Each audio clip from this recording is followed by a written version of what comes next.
June 2007 was the last month of the professional wrestling business as we knew it. The Chris Benoit tragedy led to unprecedented changes to almost every aspect of the industry, which indirectly led to an almost yearly decline of the product, and its popularity, to all-time low levels in the past decade. The transition started to happen in the next 2 years, and got worse from there. The enhanced, larger-than-life physiques were starting to disappear, the language on the shows turned to a soft, unrealistic, overly scripted verbiage. Violence and aggression were dropped almost completely.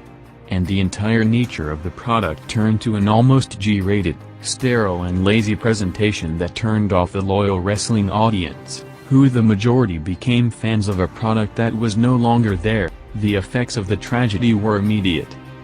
WWE started the year with momentum going into WrestleMania 23, Trump vs. McMahon was a huge success. There were fresh main event matches that the audience wanted to see and business seemed to be trending upwards.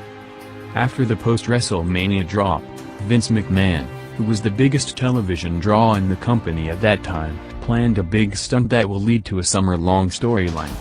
The skit, which happened on the June 11, 2007 edition of Raw, showed McMahon slowly walking towards his limousine in the parking lot. Just when he closed the door, the limo exploded. The next week showed a big ratings increase, leading the company to plan a reveal that will draw huge numbers. The following week, reality happened as Vince returned to television to announce Benoit's tragedy, putting an end to the storyline and dedicating the 3-hour program to celebrate Benoit's career. The decision was controversial as early details were starting to come out about what happened. In the following weeks Raw ratings dropped around 10%, with the male 18 to 49 demo, showing one of the lowest numbers since Raw's move back to the USA Network in October 2005. Benoit, a locker room leader at the time and one of the most respected performers in the history of the industry, due to his relentless work ethic and perfectionism in the ring to make everything look as good and legit as possible, causing injuries and concussions that played a part in the case, as the post-tragedy findings showed incredible damage. Benoit's physique was very similar in the last 7 years of his career, always in great condition and maintained his size even post-injuries. In his early career, Benoit put on a lot of mass when he got to mainstream business in WCW, trying to get as big as possible and still maintain his high work standards, due to average height, as wrestling was known as a big man game on top. Benoit overcome that, with incredible intensity and aggression that put him in main event positions, as he was extremely believable regardless.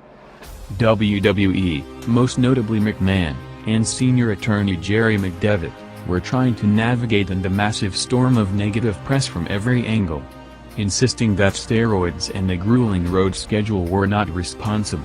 You would have to ask Dr. Astin. From what I understand, Dr. Astin is a family friend, the treating physician for the whole family, including, I would imagine, the young boy. I think in the statement he released today, he indicated that he prescribed them because he had a low testosterone count. And if a doctor prescribes anabolic steroids to a patient for legitimate medical purposes, it's a perfectly legal transaction in America. Now, to my knowledge, that's the only public statement he has made about that.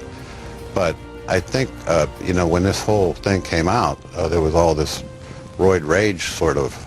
Right after, if you listen to the press conference, the district attorney was very responsible and did not link this to steroids in any way, but some of the early reporting coming out of that original press conference, particularly, to be honest with you, Fox reporting, was a little bit over the top on that.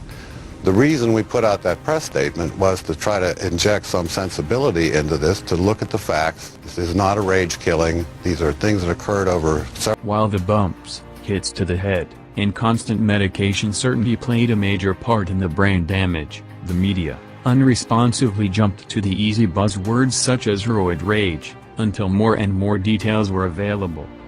Where the argument was questioned, was WWE pointing out their strict drug policy since February 2006. The problem was that in August 2007, Sports Illustrated listed 10 WWE wrestlers who received steroid packages from website Signature Pharmacy. Benoit's last package was sent in July 2006. Benoit also received Decadurabolin and Arimidex in February 2006. Chris Benoit's family doctor, Dr. Astin, was a major part of the story, prescribing Benoit and other high-profile clients an absurd amount of pills like they were candy. From steroids, antidepressant drugs, and painkillers. On June 28, 2007, federal authorities raided Astin's office, with the agents claiming that Dr. Astin prescribed Benoit a 10-month quantity of steroids, almost every 3 weeks. Astin was arrested a few days later. Astin claimed that he prescribed testosterone for Benoit because he was naturally on unhealthy low levels, which is a result of using artificial hormones for so many years. At the time of his death, there was up to 10 times the amount of normal production of testosterone in his body. In May 2009, Dr. Astin was sentenced to 10 years in prison after pleading guilty to illegal and irresponsible prescription of steroids, painkillers and other drugs to his clients.